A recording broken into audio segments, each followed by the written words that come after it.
Арни беше спасен од селото Хлибоке во регионот Харков на почетокот на летото во 2024 година, вели 30-годишната Ксенија Калашникова, која е собственичка на штала за коњи. Имаше рани од шрапнели во устата, но исто така успеавме да му ги извадиме од копитата и стомакот.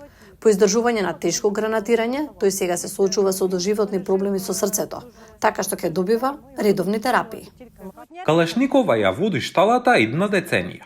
Нејзиното прво спасување беше тркачки коњ кој не се представи добро и требаше да се продаде за месо. Нејзината штала порасна на 4 коњи и 4 спасени коњчиња.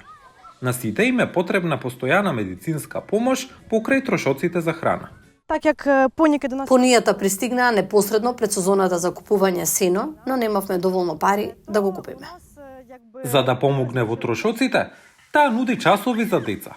Таа одржа еднонеделен камп за јавање за деца во месец август. 11-годишната Дарија Пујдак оди на часови во шталите на Ксенија.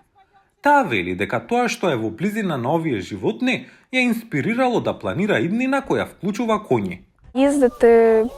Чувството е како коњите да ми даваат втор живот. Таткото на Дарија служи во војска. Повеќето деца во шталите на Калашникова доаѓаат или од семејства на воени лица или од внатрешно раселени лица.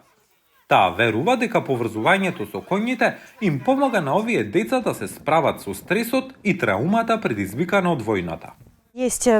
Само 3 вида животни во светот можат да не извлечат од болка: китови, делфини и коњи. Нивниот допир не носи спокојство.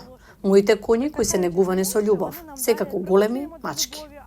Калашникова нуди и фотосесии со коњите, за да ги поддржи нејзините 4-ножни придружници и да собере пари за војската во регионот Харков.